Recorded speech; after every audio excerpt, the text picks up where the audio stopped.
ನಮಸ್ಕಾರ ವೀಕ್ಷಕರೇ, ನಾನು ನಿಮ್ಮ ರಾಕೇಶ್ ಅರುಂಡಿ. ಚಿತ್ರದುರ್ಗದ ಮುರುಘಾ ಶ್ರೀಗಳಿಗೆ ಕೊನೆಗೂ ಜೈಲಿನಿಂದ ಬಿಡುಗಡೆ ಭಾಗ್ಯ ಸಿಕ್ಕಿದೆ. ಕ್ಷಮಿಸಿ, ನಾನು ಆರಂಭದಲ್ಲಿ ಶ್ರೀಗಳು ಅಂತ ಹೇಳಿ ಸಂಬೋಧಿಸಿಬಿಟ್ಟೆ. ತಪ್ಪೇನಾದರೂ ಆಗಿದ್ದರೆ ಕ್ಷಮಿಸಿಬಿಡಿ. ಚಿಕ್ಕ ಮಕ್ಕಳ ಮೇಲೆ ಕಾಮಕೇಳಿ ಅಟ್ಟಹಾಸವನ್ನು ತೋರಿದಂಥ ಅನೇಕ ಶರಣರಿಗೆ ಈ ಬಗ್ಗೆ ರೆಸ್ಪೆಕ್ಟ್ ಯಾಕೆ ಅನ್ನೋದು ನನ್ನ ವೀಕ್ಷಕರ ಅಭಿಪ್ರಾಯ ಅಂತ ಹೇಳಿ ನಾನು ಕೂಡ ಭಾವಿಸಿದ್ದೇನೆ. ನೇರ ವಿಷಯಕ್ಕೆ ಬಂದುಬಿಡ್ತೀನಿ. ಚಿತ್ರದುರ್ಗದ ಮುರುಘಾ ಮಠದ ಶರಣರೆಂದೇ ಖ್ಯಾತಿ ಪಡೆದಂಥ ಕುಖ್ಯಾತಿ ಮನಸ್ಸುಳ್ಳವರು ಎಂದೇ ಇತ್ತೀಚೆಗೆ ವೈರಲ್ ಆದಂಥ ಮುರುಘಾ ಶ್ರೀಗಳು ಫೋಕ್ಸೋ ಕೇಸ್ನಲ್ಲಿ ಜೈಲು ಪಾಲಾಗಿದ್ದರು. ಇದೀಗ ಅದಾದ ನಂತರ ಹೈಕೋರ್ಟ್ ಬೇಲ್ ಕೊಟ್ಟಿತ್ತು. ಆದರೆ ಸಾಕ್ಷಿದಾರರ ವಿಚಾರಣೆ ಕಂಪ್ಲೀಟ್ ಆಗೋವರೆಗೂ ಅವ್ರನ್ನ ರಿಲೀಸ್ ಮಾಡೋದು ಬೇಡ ಅನ್ನೋ ಆದೇಶವಿದ್ದಿದ್ದರಿಂದ ಚಿತ್ರದುರ್ಗದ ಜಿಲ್ಲಾ ಕಾರಾಗೃಹದಲ್ಲೇ ಸೆರೆವಾಸವನ್ನು ಅನುಭವಿಸ್ತಾ ಇದ್ದರು. ಸ್ನೇಹಿತರೆ, ಇವತ್ತು ಅವರು ಜೈಲಿನಿಂದ ಹೊರಬರ್ತಲೇ ಮುಗುಳ್ನಗುತ್ತಾ ಕೆಲವು ವಿಷಯಗಳನ್ನು ಹಂಚಿಕೊಂಡ್ರು. ನಮ್ಮ ಹಳ್ಳಿ ಕಡೆ ಮಾಡಿದವ್ರ ಪಾಪ ಆಡ್ದವ್ರ ಬಾಯಲ್ಲಿ ಅನ್ನೋ ಮಾತಿದೆ. ಆದರೆ ನಮಗೆ ಪಾಪದ ಭಯವಿಲ್ಲ. ಹಾಗಾಗಿ ನಿಮಗೆ ಮುರುಘಾ ಶ್ರೀಗಳು ಜೈಲಿಂದ ಹೊರ ಬರ್ತಾ ಇದ್ದಂತೆ ಏನೆಲ್ಲ ವಿಷಯಗಳನ್ನು ಹಂಚಿಕೊಂಡ್ರು ಅನ್ನೋದನ್ನು ಹೇಳೋಕ್ಕಿಂತ ಮುಂಚೆ ಅವರು ಎಸಗಿದಂಥ ಕೃತ್ಯದ ಬಗ್ಗೆ ಸಿಂಪಲ್ಲಾಗಿ ಹೇಳ್ಬಿಡ್ತೀನಿ. ಚಿತ್ರದುರ್ಗದ ಮುರುಘಾ ಶ್ರೀಗಳ ವಿರುದ್ಧ ದಾಖಲಾದಂಥ 2ನೇ ಫೋಕ್ಸೋ ಪ್ರಕರಣ ಸಂಬಂಧ ಮಠದ ಹಾಸ್ಟೆಲ್ನಲ್ಲಿದ್ದಂಥ ಬಾಲಕಿಯರ ಮೇಲೆ ಕೆಟ್ಟದಾಗಿ ದೌರ್ಜನ್ಯ ಎಸಗಿದ್ದು ದೃಢಪಟ್ಟಿತ್ತು. ಅದಾದ ನಂತರ ಪೊಲೀಸರು 761 ಪುಟಗಳ ಚಾರ್ಜ್ ಶೀಟ್ ಕೂಡ ಸಲ್ಲಿಸಿದ್ರು. ಅದರಲ್ಲಿ ಪಾರ್ಟ್ ಎ ಪಾರ್ಟ್ ಬಿ ಅನ್ನೋ 2 ಭಾಗವಾಗಿ ಚಾರ್ಜ್ ಶೀಟ್ ಕೂಡ ಸಲ್ಲಿಕೆ ಮಾಡಲಾಗಿತ್ತು. ಸ್ನೇಹಿತರೆ, ನೀವೆಲ್ಲರೂ ಕೂಡ ಆ ಒಂದು ಕುಕೃತ್ಯದ ಬಗ್ಗೆ ಕೇಳಿ ಬೆಚ್ಚಿ ಬಿದ್ದಿದ್ರಿ. ಜೊತೆಗೆ ಈ ಥರದ ಒಬ್ಬ ಶರಣರು ಈ ರೀತಿಯಾದಂಥ ಕೃತ್ಯವನ್ನು ಎಸಗಲಿಕ್ಕೆ ಸಾಧ್ಯವಾ? ಇಂಥವರು ಕೂಡ ಇವರಿಗೂ ಕೂಡ ದೇವರ ಸ್ಥಾನವನ್ನು ನಮ್ಮ ಜನರು ನೀಡ್ತಾ ಇದ್ದಾರಲ್ಲ ಅನ್ನೋ ಅನೇಕ ಆತಂಕಕಾರಿ ವಿಷಯಗಳು ಕೂಡ ಹೊರಬಂದಿತ್ತು. ಸ್ನೇಹಿತರೆ, ಟಿ ವಿ ನೋಡ್ತಾ ರೂಮ್ನಲ್ಲಿ ಕುಳಿತಾಗ ಮುರುಘಾ ಶ್ರೀಗಳು ಬಲವಂತವಾಗಿ ಇದೇ ಚಿಕ್ಕ ಪುಟ್ಟ ಮಕ್ಕಳನ್ನು ಬಳಸ್ಕೊಳ್ತಾ ಇದ್ದರು. ಜೊತೆಗೆ ಅದೇ 12 ವರ್ಷದ ಬಾಲಕಿ ಕೂಡ ಸ್ಟೇಟ್ಮೆಂಟನ್ನು ಕೊಟ್ಟಿದ್ದರು. ಸ್ವಾಮೀಜಿ ನೀಡಿದ ಚಾಕ್ಲೇಟ್ ತಿಂದ ಬಳಿಕ ನಿದ್ದೆಗೆ ಹೋಗಿಬಿಡ್ತಾ ಇದ್ದೆ. ಎಚ್ಚರವಾದಾಗ ನನ್ನ ಕಾಲುಗಳು ಸುಸ್ತಾಗ್ತಾಯಿತ್ತು, ಕಾಲಿನ ತೊಡೆಯ ಭಾಗ ನೋಯ್ತಾ ಇತ್ತು ಅಂತ ಹೇಳಿ 14 ವರ್ಷದ ಚಿಕ್ಕ ಬಾಲಕಿ ಕೂಡ ಸ್ಟೇಟ್ಮೆಂಟ್ನಲ್ಲಿ ಕೊಟ್ಟುಬಿಟ್ಟಿದ್ಲು.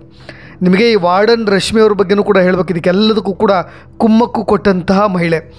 ಒಬ್ಬರು ತಪ್ಪು ಮಾಡಿದ್ರೆ ಅದೇ ವಾರ್ಡನ್ ರಶ್ಮಿ ಎಲ್ರಿಗೂ ಹೊಡಿತಾ ಇದ್ರಂತೆ ಮಕ್ಕಳಿಗೆ.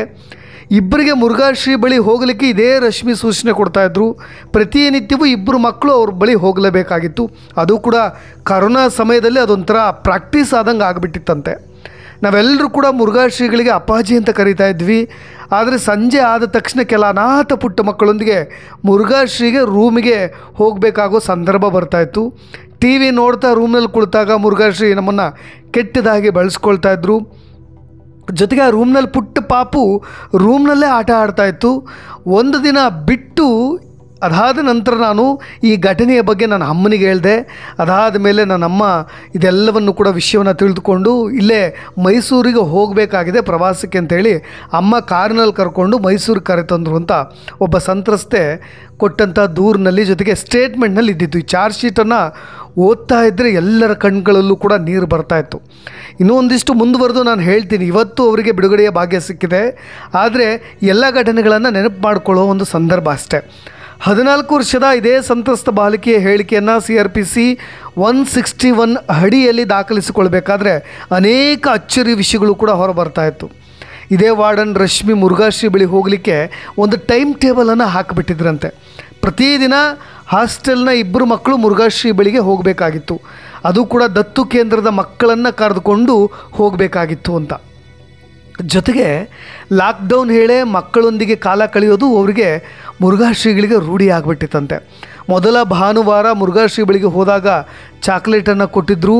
ಮಧ್ಯಾಹ್ನದವರೆಗೂ ಕೂಡ ಮುರುಘಾ ಶ್ರೀಯ ರೂಮ್ನಲ್ಲೇ ಇರಬೇಕಾದಂಥ ಸಂದರ್ಭ ಬಂದಿತ್ತು ಅನ್ನೋ ಹೇಳಿಕೆಯನ್ನು ಕೂಡ ದಾಖಲಿಸಲಾಗಿತ್ತು. ಪ್ರತಿ ಭಾನುವಾರ ನಾನು ಮುರುಘಾ ಶ್ರೀ ರೂಮ್ಗೆ ಹೋಗಬೇಕಾಗಿತ್ತು. ಅವ್ರು ಕೊಟ್ಟ ಚಾಕ್ಲೇಟ್ ಯಾವಾಗ ನಾವು ತಿಂತಾ ಇದ್ವೋ ತಕ್ಷಣಕ್ಕೆ ನಿದ್ರೆಗೆ ಜಾರು ಬಿಡ್ತಾ ಇದ್ವಿ. ಅದಾದಮೇಲೆ ಏನು ಮಾಡ್ತಾ ಇದ್ದಾರೆ ಅನ್ನೋದು ಕೂಡ ಗೊತ್ತಾಗ್ತಾ ಇರಲಿಲ್ಲ. ಎಚ್ಚರ ಆದಮೇಲೆ ಅವ್ರು ಏನೋ ಮಾಡಿದ್ದಾರೆ ಅನ್ನೋ ಒಂದಿಷ್ಟು ಸೂಚನೆಗಳು ಸಿಗ್ತಾ ಇತ್ತು ಅಂತ ಮಕ್ಕಳು ಹೇಳಬೇಕಾದ್ರೆ, ಚಾರ್ಜ್ ಶೀಟ್ನಲ್ಲಿ ಉಲ್ಲೇಖ ಆಗಬೇಕಾದ್ರೆ ಎಂತಹ ದೌರ್ಜನ್ಯ ಅನ್ನೋದನ್ನ ನೀವು ಜಸ್ಟ್ ಇಮ್ಯಾಜಿನ್ ಮಾಡ್ಕೊಳ್ಬೋದು ವೀಕ್ಷಕರೇ. ಮುರುಘಾ ಶ್ರೀ ಇದೇ ರೂಮ್ನಲ್ಲಿ 2 ಸಲ ಇದೇ ಮಲಗಿದ್ದಾಗ ಇದೇ ರೀತಿಯ ಕೆಡದ ಬಳಸ್ಕೊಂಡ್ಬಿಟ್ಟಿದ್ದಾರೆ. ಜೊತೆಗೆ ಮುರುಘಾ ಶ್ರೀ ರೂಮ್ಗೆ ಹೋಗಿ ಬಂದಾಗಿಂದ ನಮಗೆ ಸರಿಯಾಗಿ ಈ ರೀತಿಯಾದಂಥ ಈ ಋತುಚಕ್ರಗಳು ಕೂಡ ಸರಿಯಾಗಿ ಆಗ್ತಾಯಿಲ್ಲ ಅನ್ನೋದನ್ನು ನೆನೆಸ್ಕೊಂಡು ಬಿಟ್ಟರೆ ಹೃದಯ ಹುಮ್ಮಳಿಸಿ ಬರುತ್ತೆ. ಅದನ್ನು ಪೋಷಕರು ಹೇಗೆ ಅದನ್ನು ಅರಗಿಸಿಕೊಳ್ಬೇಕು ಅದು ಅಸಾಧ್ಯವಾದದ್ದು. ಜೊತೆಗೆ ಇದೇ ಮಠದ ಅಡುಗೆ ಸಹಾಯಕಿ ಕೂಡ ಜೊತೆಗೆ ದೂರು ಕೊಟ್ಟಂಥ ಮಹಿಳೆ ಕೂಡ ಹೇಳಿಕೆಯನ್ನು ದಾಖಲು ಮಾಡಲಾಗಿತ್ತು. ವಾರ್ಡನ್ ರಶ್ಮಿ ಹಾಸ್ಟೆಲ್ ಮಕ್ಕಳನ್ನು ಮುರುಘಾಶ್ರೀ ರೂಮ್ಗೆ ಪ್ರತಿನಿತ್ಯವೂ ಕಳಿಸ್ತಾ ಇದ್ದರು. ಜೊತೆಗೆ ನನ್ನ 2 ಹೆಣ್ಣುಮಕ್ಕಳು ಸೇರಿ ಹಾಸ್ಟೆಲ್ನ ಇತರ ಮಕ್ಕಳ ಮೇಲೂ ಕೂಡ ಮುರುಘಾಶ್ರೀ ಅವರು ಇದೇ ರೀತಿಯಾಗಿ ದೌರ್ಜನ್ಯವನ್ನು ಎಸಗಿದ್ದಾರೆ ಅಂತ ಇದೇ ಹಾಸ್ಟೆಲ್ ಮಕ್ಕಳು ನನಗೆ ಹೇಳ್ತಾ ಇದ್ರು ಅಂತ ಈ ವಾರ್ಡನ್ ಕೂಡ ಹೇಳಿದರು. ದೂರದಾರ ಮಹಿಳೆಯ ಜೊತೆಗೆ ಮಠದ ಅಡುಗೆ ಸಹಾಯಕಿ ಕೂಡ ಈ ರೀತಿಯಾದಂಥ ದೂರನ್ನು ಕೊಟ್ಟಿದ್ದರು. ಜೊತೆಗೆ ಮಕ್ಕಳು ಬಂದು ನನ್ನ ಹತ್ರ ಸುಸ್ತಾಗ್ತಾ ಇದೆ ಅಂತ ಹೇಳಿದಾಗೆಲ್ಲ ನಾನು ಹೇಗೋ ಬಾಳೆಹಣ್ಣನ್ನು ಕೊಟ್ಟು ಸಮಾಧಾನ ಮಾಡ್ತಾಯಿದ್ದೆ ಅನ್ನೋ ಒಂದು ಆತಂಕಕಾರಿ ವಿಷಯಗಳು ಕೂಡ ಇದರಲ್ಲಿ ಅಡಗಿದೆ. ಸ್ನೇಹಿತರೆ, ಇವತ್ತು ಇದೇ ಚಿತ್ರದುರ್ಗದ ಮುರುಘಾಶ್ರೀಗಳ ವಿರುದ್ಧ ಫೋಕ್ಸೋ ಪ್ರಕರಣಕ್ಕೆ ಸಂಬಂಧಪಟ್ಟ ಹಾಗೆ ಕೋರ್ಟ್ ಆದೇಶವನ್ನು ಕೊಟ್ಟ ಹಿನ್ನೆಲೆಯಲ್ಲಿ ಚಿತ್ರದುರ್ಗ ಜೈಲಿನಿಂದ ಅವರು ರಿಲೀಸ್ ಆದರು. ಬಳಿಕ ಮಾಧ್ಯಮದವರ ಮುಂದೆ ಮಾತನಾಡಿದರೂ ಕೂಡ ಅವರು ಹೆಚ್ಚಿಗೆ ಮಾತನಾಡದೇ ಇದ್ದರೂ ಕೂಡ ನಾನು ಹೆಚ್ಚಿಗೆ ಮಾತನಾಡೋ ಕಾಲ ಅಲ್ಲ ಇದು, ಇವತ್ತು ನಾನು ಮೌನವಾಗಿರುವ ಕಾಲ ಅಂತ ಹೇಳಿ ಉಲ್ಲೇಖ ಮಾಡಿದ್ರು. ಜೊತೆಗೆ ನಾನಿವತ್ತು ರಿಲೀಸ್ ಆಗಿರಲಿಕ್ಕೆ ಕಾರಣ ಬಸವೇಶ ಮುರುಗೇಶನ ಆಶೀರ್ವಾದದಿಂದ ನಾನು ಇವತ್ತು ಬಂಧನದಿಂದ ಬಿಡುಗಡೆ ಆಗ್ತಾ ಇದ್ದೀನಿ. ನಾನು ಹೆಚ್ಚಿಗೆ ಮಾತನಾಡಲಿಕ್ಕೆ ಹೋಗೋ ಸಮಯ ಅಲ್ಲ ಇದು ಮೌನವಾಗಿರುವ ಕಾಲ, ಅಂದರೆ ಸೈಲೆಂಟ್ ಆಗಿರೋ ಕಾಲ. ಸತ್ಯಕ್ಕೆ ಜಯ ಸಿಗುವ ನಿರೀಕ್ಷೆ ಕೂಡ ಇದೆ. ಸ್ವಾಮೀಜಿಗಳಿಗೆ ತಾಳ್ಮೆ ಸಹನೆ ಮುಖ್ಯ. ನಾನು ಜೈಲು ಸೇರಿದ ಬಳಿಕ 400 ಪುಸ್ತಕಗಳನ್ನು ಓದಿರುವೆ.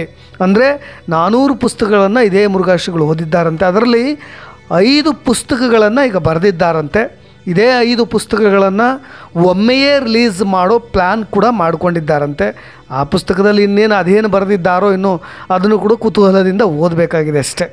ಸ್ನೇಹಿತರೆ, ಚಿತ್ರದುರ್ಗದ 2ನೇ ಅಪರ ಜಿಲ್ಲಾ ಮತ್ತು ಸತ್ರ ನ್ಯಾಯಾಲಯ ಪ್ರಕರಣಕ್ಕೆ ಸಂಬಂಧಪಟ್ಟ ಸಾಕ್ಷಿಗಳ ವಿಚಾರಣೆ ಮುಕ್ತಾಯಗೊಂಡ ಹಿನ್ನೆಲೆಯಲ್ಲಿ ಈ ಒಂದು ಆದೇಶವನ್ನು ಹೊರಡಿಸಿತು. ಹಾಗಾಗಿ ಹೈಕೋರ್ಟ್ ಈ ಹಿಂದೆಯೂ ಕೂಡ ಮುರುಘಾಶ್ರೀಗಳಿಗೆ ಜಾಮೀನು ಕೊಟ್ಟಿತ್ತು. ಆದರೆ ಸಾಕ್ಷಿಗಳ ವಿಚಾರಣೆ ಮುಗಿಯೋವರೆಗೂ ಬಂಧನದಲ್ಲಿ ಇಡಲಿಕ್ಕೆ ಸುಪ್ರೀಂ ಕೋರ್ಟ್ ಕೂಡ ಆದೇಶ ಕೊಟ್ಟಿತ್ತು. ಹಾಗಾಗಿ ಲೈಂಗಿಕ ದೌರ್ಜನ್ಯ ಪ್ರಕರಣಕ್ಕೆ ಸಂಬಂಧಪಟ್ಟ ಹಾಗೆ ಸಂತ್ರಸ್ತೆಯರಿಬ್ಬರೂ ಸೇರಿದಂತೆ 12 ಸಾಕ್ಷಿಗಳ ವಿಚಾರಣೆ ಈಗಾಗಲೇ ಕಂಪ್ಲೀಟ್ ಆಗಿದೆ. ಈ ಹಿನ್ನೆಲೆಯಲ್ಲಿ ಹೈಕೋರ್ಟ್ ಜಾಮೀನಿನ ಆದೇಶದ ಪ್ರಕಾರ ಮುರುಘಾಶ್ರೀಗಳಿಗೆ ಬಿಡುಗಡೆ ಭಾಗ್ಯವೂ ಸಿಕ್ತು. ಆದೇಶದ ಪ್ರತಿ ಜಿಲ್ಲಾ ಕಾರಾಗೃಹಾಧಿಕಾರಿಗಳ ಕೈ ಸೇರಿದ ತಕ್ಷಣ ಇದೇ ಜೈಲಿನಿಂದ ಮುರುಘಾಶ್ರೀಗಳು ಹೊರಗೆ ಬರ್ತಾಯಿದ್ರು. ಹೊರಗೆ ಬಂದ ಮೇಲೆ ಅದು ಮಾಧ್ಯಮಗಳು ಕೊಟ್ಟಿದ್ದನ್ನು ಏನು ರಿಯಾಕ್ಷನ್ ಕೊಟ್ಟರು ನಾನು ಹೇಳಿಬಿಟ್ಟಿದ್ದೀನಿ. ಸ್ನೇಹಿತರೆ, ಈ ಪೀಠದಲ್ಲಿದ್ದಂಥ ವ್ಯಕ್ತಿ ನಡೆಸಿದಂತಹ ದೌರ್ಜನ್ಯ ಜೊತೆಗೆ ಅದಕ್ಕೆ ನೆರವು ಕೊಟ್ಟಂಥ ಈ ರಾಕ್ಷಸಿ ಪ್ರವೃತ್ತಿ ಬೆಳಕಿಗೆ ಬಂದ ತಕ್ಷಣ ಅದನ್ನು ಮಕ್ಕಳ ಮೇಲೆ ನಡೆದಂಥ ದೌರ್ಜನ್ಯವನ್ನು ವಿವರಿಸೋದು ಎಂಥವರ ಕಣ್ಣಲ್ಲೂ ಕೂಡ ನೀರು ಬಂದುಬಿಡುತ್ತೆ. ಇದಕ್ಕೆಲ್ಲ ನಾವು ಹಳ್ಳಿಯ ಕಡೆ ನಂಬಿಸಿ ಕುತ್ತಿಗೆ ಕೊಯ್ಯೋದು ಅಂತ ಹೇಳಿ ಕರೆದುಬಿಡ್ತೀವಿ. ಎಂತಹ ಮೋಸಗಾರರು ಕೂಡ ಜಗತ್ತಲ್ಲಿ ಇರ್ತಾರೆ ಅನ್ನೋ ಒಂದು ಗಾದೆಯನ್ನು ನಾನು ನೆನಪು ಮಾಡ್ಕೊಳ್ತಾ, ಜೊತೆಗೆ ಎಲ್ಲ ಕಳೆದುಕೊಂಡು ಆಶ್ರಮಕ್ಕೆ ಬಂದು ಮಕ್ಕಳನ್ನು ತಂದೆಯಂತೆ ಪೊರೆಯಬೇಕಾಗಿದ್ದಂಥ ವ್ಯಕ್ತಿಯಿಂದ ಈ ರೀತಿಯಾಗಿ ತನ್ನ ದೇಹದ ತೃಷಿಯನ್ನು ತಣಿಸ್ಕೊಳ್ಳಿಕ್ಕೆ ಬಳಸಿಕೊಂಡಂಥ ಕ್ರೌರ್ಯವನ್ನು ಮೆರೆದಂಥ ಅಕ್ಷಮ್ಯ ಅಪರಾಧದ ಪ್ರಕರಣ ಇದು. ಅದೇನೇ ಇರಲಿ, ಹಲವು ಸಾಧಕ ಮಹಾಪುರುಷರು ಸಾಧನೆ ಮಾಡಿದಂಥ ನೆಲ ಇದು. ಅಂತಹ ಮುರುಘಾ ಮಠಕ್ಕೆ ಒಂದು ಭವ್ಯ ಪರಂಪರೆಯೂ ಇದೆ. ಆದರೆ ಈ ಲಂಪಟನ ಕೃತ್ಯಕ್ಕೂ ಆ ಮುರುಘಾ ಮಠದ ಪರಂಪರೆಯನ್ನು ತಳುಕಾಕಿ ನೋಡೋದು ಬೇಡ ಅಂತ ಹೇಳ್ತಾ, ಆ ಪೀಠದ ಪರಂಪರೆ ಮತ್ತು ಗೌರವ ಹೀಗೆ ಮುಂದುವರಿತಾ ಇರಲಿ ಅಂತ ಹೇಳ್ತಾ, ಇದೇ ರೀತಿಯಾದಂಥ ಅಪ್ಡೇಟ್ಸ್ಗಳೊಂದಿಗೆ ಮತ್ತೆ ಬರ್ತೀನಿ. ನಾನು ರಾಕೇಶ್ ಆರುಂಡಿ. ಧನ್ಯವಾದ.